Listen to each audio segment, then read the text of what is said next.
Good morning, everyone. Hello, 1, 2. Looks like I'm on. It is 11/28, 2021. Someday we'll all look back on this and go, wow, that was a long time ago. But I feel so current now, right? Welcome to the awkward stage of the video where I talk and fill space until you realize I'm here. But that's okay. Hope everyone here in America had a wonderful Thanksgiving with family, friends, food, football, the 4 F's. I just made that up. And everyone else around the world had a pleasant week, a wonderful week, and a wonderful weekend.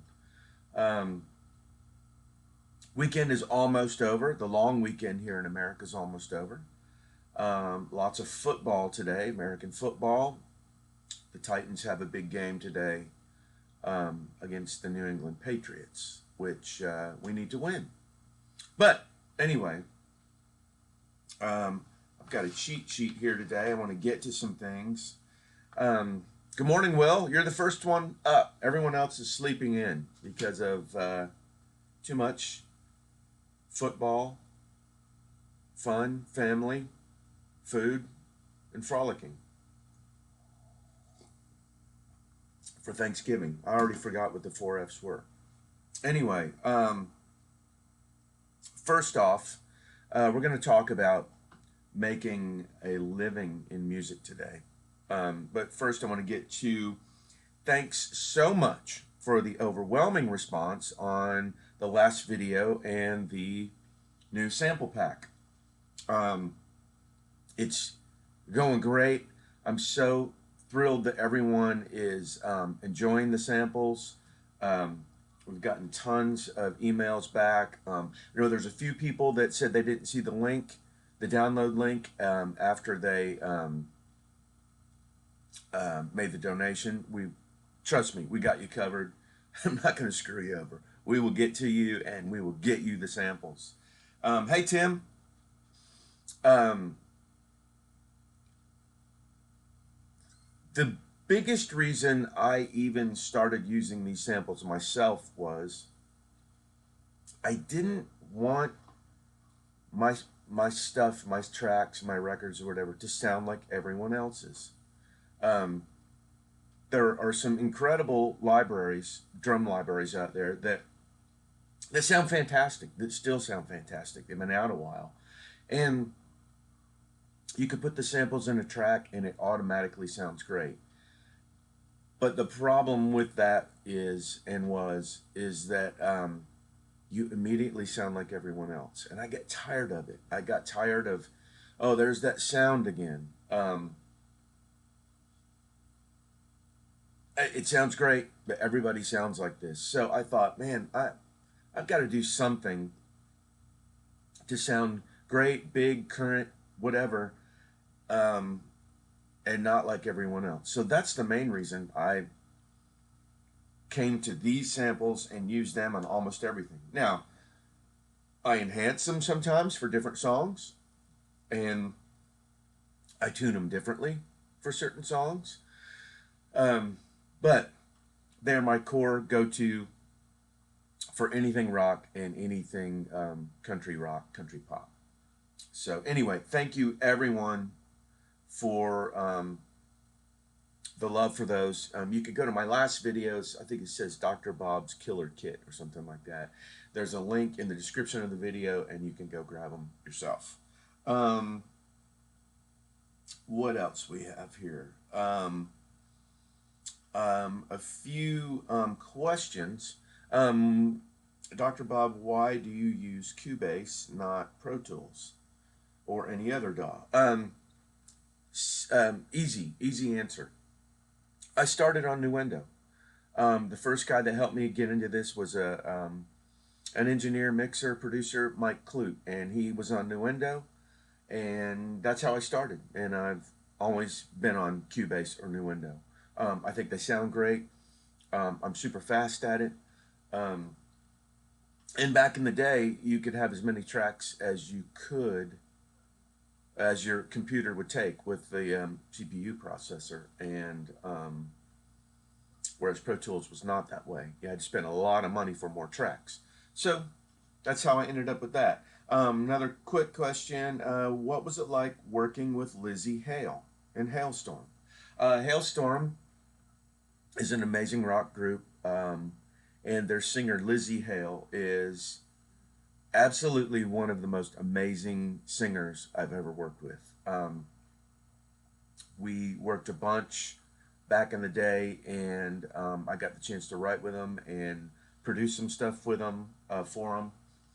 And the only bad thing I can say about Lzzy is she could sing a song top to bottom 20 times in a row, and it would be difficult to figure out how to comp her vocal, because she would do things in every track that were a little bit different, and each one was as good or better or as amazing as the last. So nice to have that problem, but it really forced me to make some creative decisions, not just to find a great vocal, but my gosh, what do I do here? I want the world to hear this performance, but I want the world to hear this performance, but I want the world to hear this performance. So nice problems to have. Amazing singer, super sweet, amazing. I mean, it was amazing, amazing songs, production, the whole thing. So see some people coming on. Low Life Luke. Hey, my cymbal washes seem to drive my drum bus compressor to crazy, kind of like drowning sound, like a drowning sound. Any tips?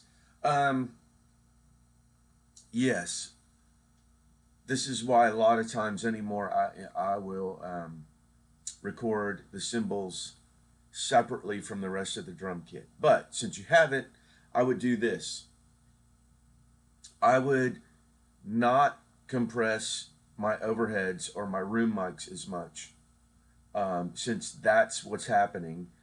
Compress your kick, your snare, whatever. I would add some sample rooms or sample whatever, kick drums, toms, whatever. Either the samples or the just the rooms from those samples to get that ambience you're looking for. You can use my new samples, and unfortunately, I would probably suggest going in to every time the drummer's hitting a crash or a crash ride, enhance that with a sample. Make sure you get your panning right. If he hits it on the right side, make sure the sample's on the right side, the left side, the left side. That way, if it's in your rooms, which most likely it's in your rooms and your overheads where the cymbals are too loud, you can bring those actual mics down and enhance those with samples, and that should probably fix your problem.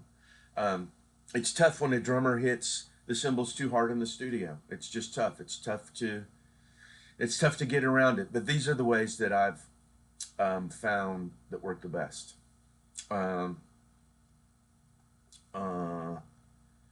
Todd Scott. Hey, I was working with the L2 compressor and noticed some white noise. When I turned off IDR, it stopped. Curious why this white noise happens. Huh.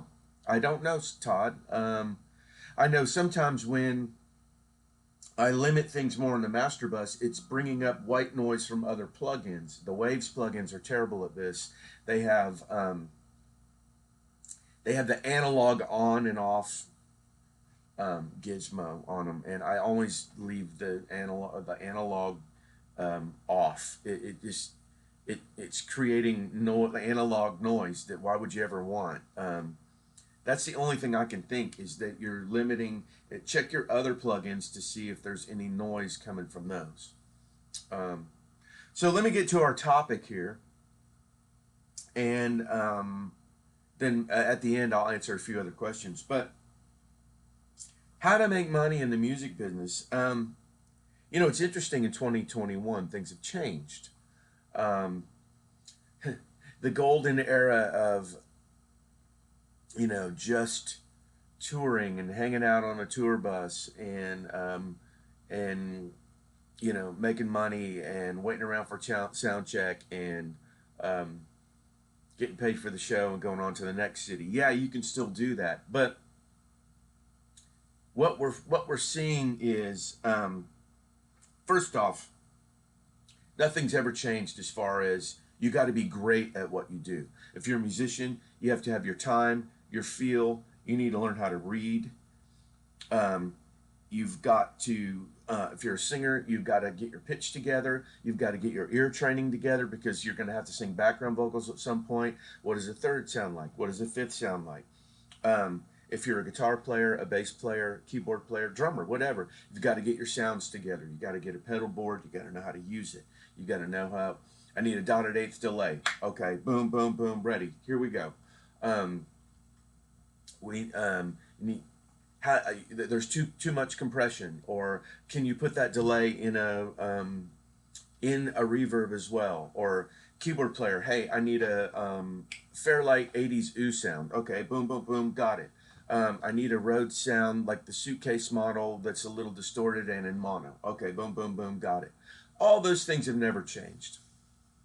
If you're a touring musician, a session musician, know your rig. Know if you're a drummer, you got to have some extra snare drums, some that are deep for ballads, maybe a piccolo, a Black Beauty, a wood 5.5 by 14. These are things that have been around for years and years and years. If you want to be a working musician, you got to be great at what you do, and you've got to have um,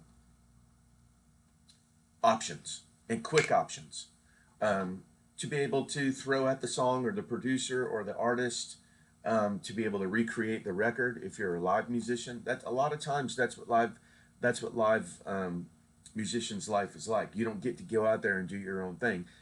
The artist usually wants it to sound like the record. So, what did the guy play on the record? What were his fills? What was the exact guitar solo? How can I recreate that sound? So all those things, be great at that. If you're a mixer, you got to know how to deal with people and know how to deal with recalls and recalls quickly and take suggestions. And if you're an engineer, you got to know what mics sound great on what, and you got to get your sounds together quickly because everybody's in the studio ready to play, and the studio's expensive. You know all this stuff. So that also, the art of collaboration and the art of being on time. The art of being on time is just shows respect to everyone else and shows respect to the person who's paying for the day, paying for the session, or you don't want to sit around and wait a band and make a band wait, or a string section wait, or an artist wait. It's just bad on you, and you won't get called back because it's not just wasting money while they wait for you to get your act together, but it's respect. Always show respect. Always. In the art of collaboration, whether it's in a writing a song, dealing with an artist and them saying, I want to hear something like this or this or this. Make that relationship happen. Know who you're working for, know your place in the employment, and know who's paying the bills, and understand that you're part of a team.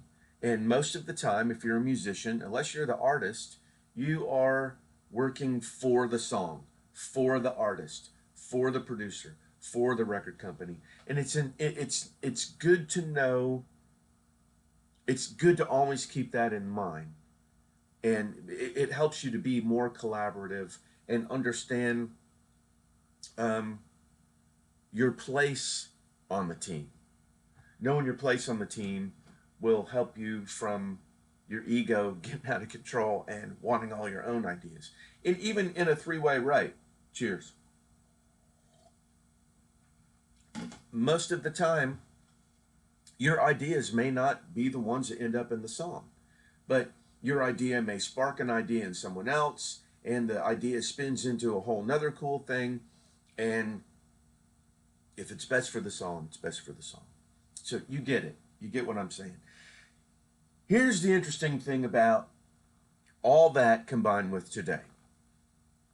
Now, just like you're watching me on here, we obviously go out and we search for um, people to teach more about mixing or production or guitar stuff or drum stuff and you see all kinds of musicians, from famous musicians to no name musicians. Everyone is on the internet now. Everyone. I mean, famous studio musicians, famous live musicians, famous guys in bands. I mean, Neil Schon from Journey is on Instagram all the time playing guitar. Um, that is the music business in 2021. And there's lots of reasons for this, and there's lots of reasons that you need to do this. I never even considered it. I was busy. I was in my bubble of producing and writing and arranging and doing my thing. And Rick Beato helped me to realize, like, look, man, you might be in the music business, but the music business is all heading to YouTube and online. And he was right. And the only thing at that point that would have kept me from doing this would be laziness or fear. And those are both valid reasons, completely valid reasons. But they're not valid in a healthy way. They're valid in a way that you need to figure out how to get around your emotions about it, take the baby steps to learn it, and just do it. I mean, I didn't know what I was doing. I still don't know what I'm doing on here. I'm just talking about my life, and I'm talking about people that I work with, and I'm talking about my work. Um, all of you can do that. I'm not that eloquent. I don't have an incredible vocabulary. Um, it doesn't take some kind of unbelievable, excellent talent to get on here and just be honest and talk about your craft and say things that can help other people. Um, a lot of that comes in the form of lessons or musicians um, showing things that they've learned, obviously, or that are difficult to figure out on your own, which is an interesting, I think it's leading to a new type of musicianship in 2021 and on. Um, I think from here on out, the average musician is going to be much more chops oriented, much more fancy licks, much more technical than maybe they were for a while in the 90s and the early 2000s. Now, obviously, music trended that way because of the Seattle kind of rock music and grunge and all that. But what we're finding out is musicians that, even musicians that have that know how to play simple, that know how to play in a band and a session, and know how to play in band song context things and know how to do that great. They're also online showing things that they know that are more difficult to play. So I think the internet has changed musicianship. There's musicianship for playing in real life situations, and then there's musicianship to show cool, fancy, difficult, technical things on the internet. And it's interesting to see that influence now.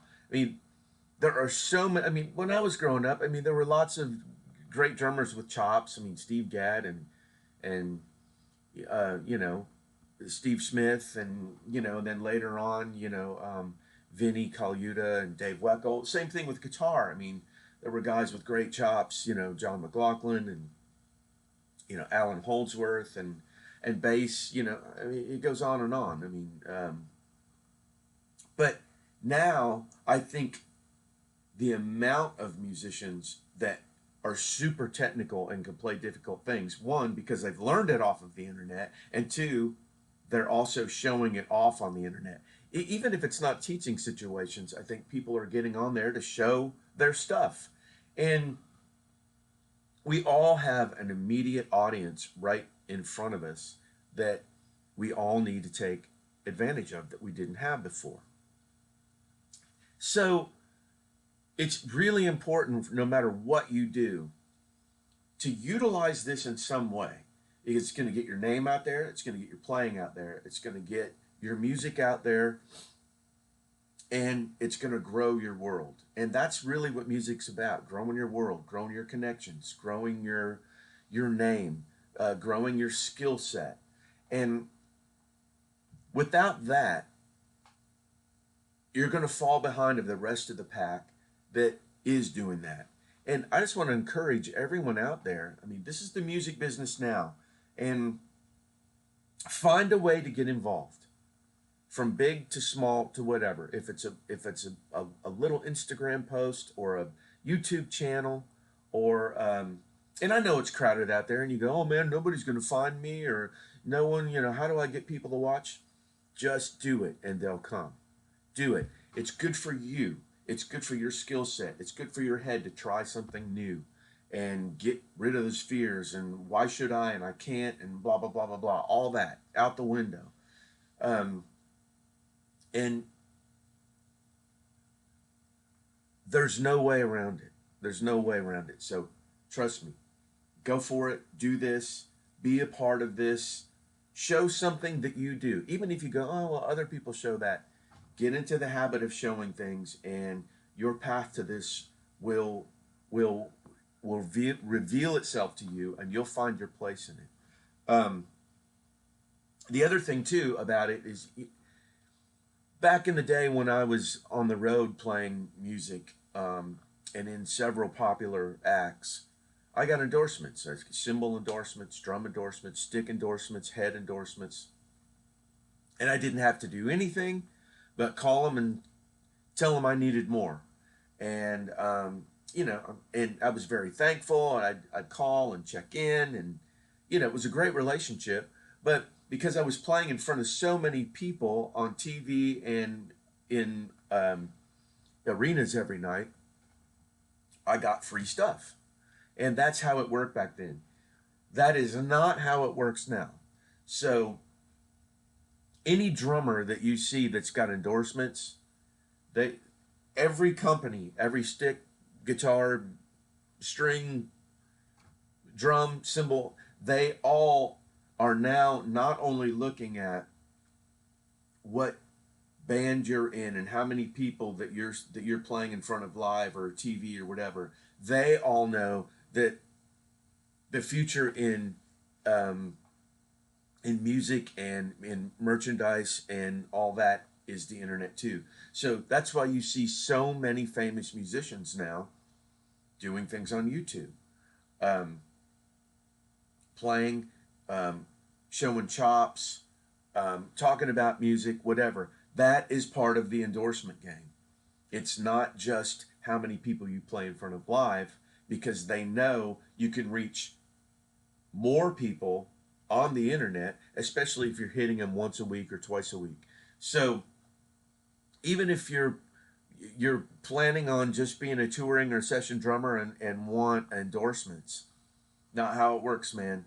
They all want to see you online. They want to see you posting. They want to see you posting about their equipment or hashtagging about their equipment, because that's how you're advertising for all of these companies now, not just live shows. So many, many, many, many different reasons to get on here and do what I'm doing, or post something, or say something, or whatever, to stay current and to grow your business.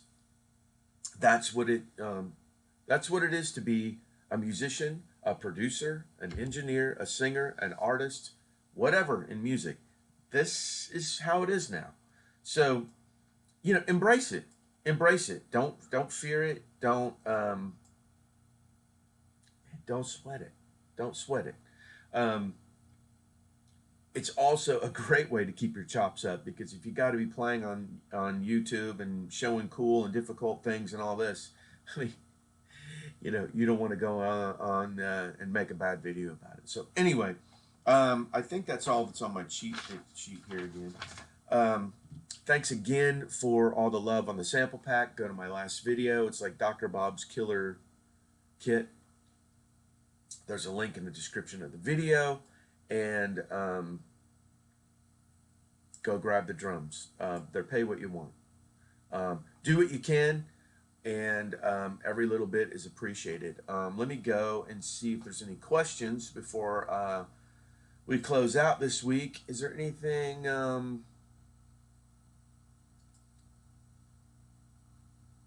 What do we have here?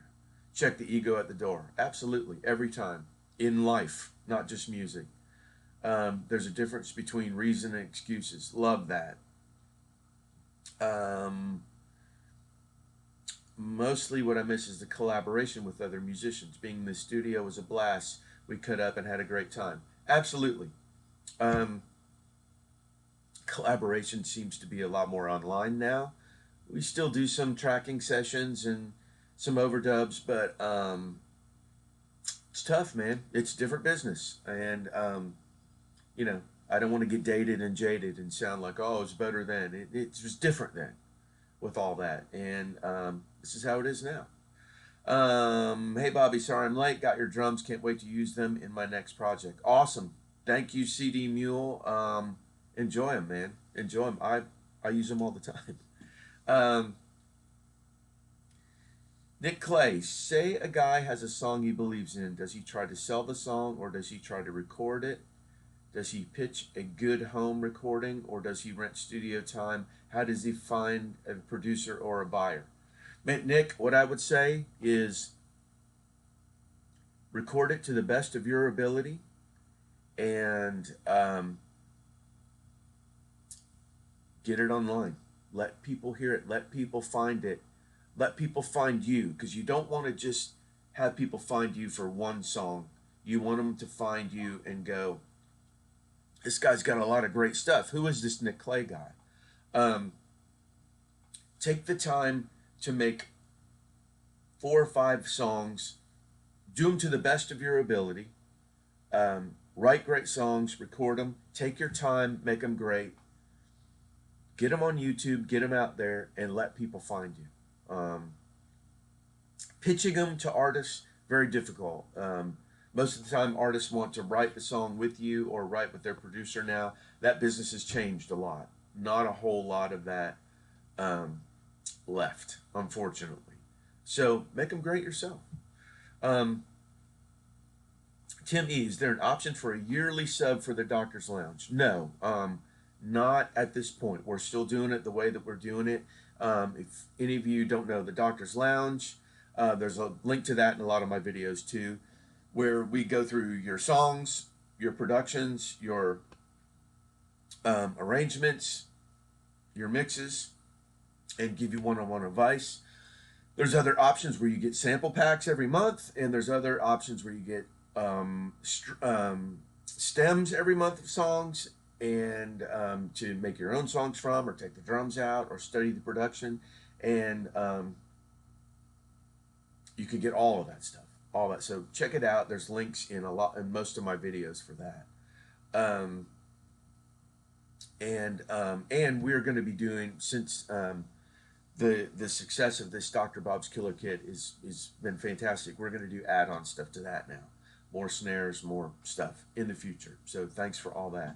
I just like doing it. It's not the money, it's the enjoyment. Nothing wrong with that. I get a lot more enjoyment out of music than money. Money comes and goes in music. Week to week, month to month, year to year. Some years you're really up, some years you're down, some years you're, in your average there. But life's about being happy. Life's about finding what makes you tick. And money always comes and money always goes. And you can make a lot of it or not much of it in music. Don't look at it from that aspect. Look at it from a creative aspect, and you'll always be happier than if you're counting the ducats. That's how my band is trying to. Eli Bach. I think you're the son or something of somebody I went to high school with. I think that's you. That's how my band is trying to get somewhere. We try to take advantage of being online and being kids with disposable income for advertisements and gear and such. You're correct. That's how you will make it. There is no other way to make it, really. Get online, get exposure, play shows, um, be great, and you'll find your way. I mean, that's the music business, and that's where we're at, and it's nice to see that because everyone that I work, a lot of people I work with are younger than me, and that's what they're all doing.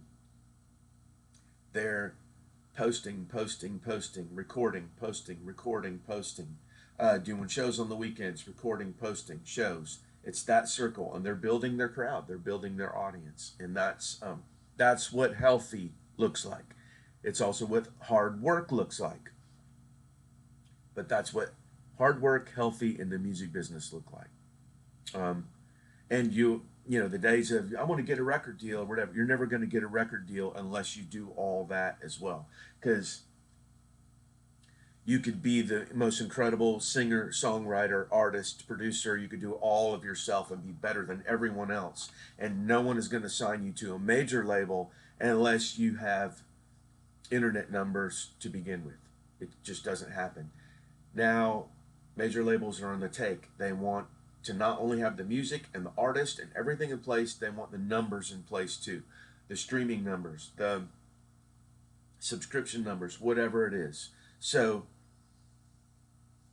if you want an old school record deal, which most of the time doesn't work out, I understand there are benefits, huge benefits when it does. You've got to do all this anyway. So time to get started. How would you approach wanting to create an album that sounds late 80s and early 90s with today's gear? Super easy. I mean, depending on what that is, I don't know if you mean late 80s, early 90s pop or rock, but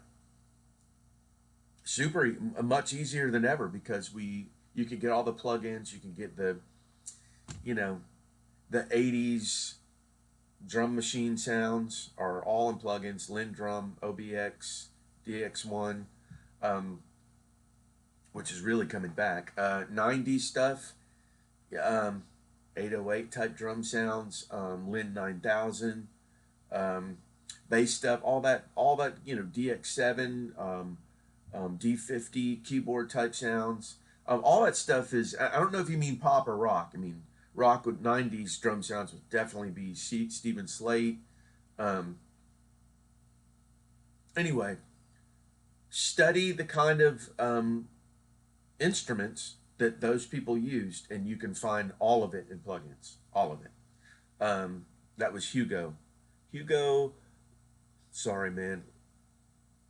Leclerc Sharon. Man, I'm terrible with names. Terrible. Sorry, Hugo. You can find all that stuff online and just do it, man. Write the songs and find the instruments. Greg Mann. Hey there. Hey, Greg. Eli Bach. Yes, my dad being a drummer and a wedding DJ, I got some good gear and such for playing and recording. Go for it, Eli. Go for it. Tim E. Thanks for all you do, Bob. Your channel is awesome, and the drum stems are sweet. Thank you, Tim E. I appreciate it. Hugo. I meant rock from Van Halen, Guns N' Roses to Ozzy mostly. Obviously, then that's more about guitar sounds, which are amazing guitar simulation stuff. I would try Amplitube. I would try Guitar Rig. And drum sounds, man, they're out there. Those are just big. The rock from Van Halen, the 90s rock was not so, that was more ambient room stuff, like on for Unlawful Carnal Knowledge. Guns N' Roses was big, like I think they recorded that in Studio A at A&M. Just big ambient room sounds. It's all out there, man. You got it. You go do it. Greg Mann, look different, sound different, be different. Show the world something they haven't seen and heard before. Put some makeup on. That's what Kiss did. Correct. Body Knowledge. What are your thoughts on having a songwriting publishing deal for songwriters? It has an appeal to me for obvious reasons. Well, I've had one for I don't know, 20 years, 25 years. Um, I think it's a good thing. It uh, it is a steady paycheck. Obviously, you give away some of your royalties for that check, but what it does is it keeps you in the loop of other writers, other companies, other artists, and they hook you up with artists from all over the world, and get you into situations to use your talent. And not only do you get to collaborate and learn from all these other fantastic people all over the world, but you get to make music with them and be a part of their publishing companies, and it branches again. It branches your circle of influence, and that's what any business is about. Knowing more people, working with more people, collaborating, and it's been great for me. I'm super thankful for it. Let me see if I can get to a few more here. Hugo, thanks a lot. Of course, you're welcome. Let me see. Music dude, Bolly Nudge, don't take one. Hang on, let me look here. Oh, Hugo, it's okay. It's a French name. Sorry, man. No French. I know French fries, French toast. That's it. Anyway, hey, thanks for everyone for hanging out this morning. I got to run. I hope everything made sense about this YouTube and internet stuff. Don't be afraid. Don't be lazy. And just understand that it's like learning your craft as a musician, a singer, an engineer, whatever. It's just like learning that. Now you have to add learning this to it. And it's not a big deal. It's not a big deal. And now with an iPhone, you could probably do all of this and not have to purchase anything else, maybe a light or two. So dig deep, and figure out, watch other people, look how they're doing it. I try to add humor to my stuff. Maybe that's kind of my thing. I don't know. But you will find a thing. Go show the world how you're great. Go show the world how to be great from what you do and inspire all of us. And it's uh, it's all gonna work out. Oh, hey, Aaron, thanks. Get your Black Friday killer drum kit. Absolutely. Go. There's the link. Um, so thankful for all the responses on it, and it's a it's the drum kit I use, and we're going to be doing add-ons in the future and expanding on that because the room sounds and all that are so killer. But anyway, I've got to run. Thanks for the Sunday morning hang, and I'll see you all this week with a new video, and most likely next Sunday morning. All right, till then, be good to yourselves and each other, and I'll see you the next time. The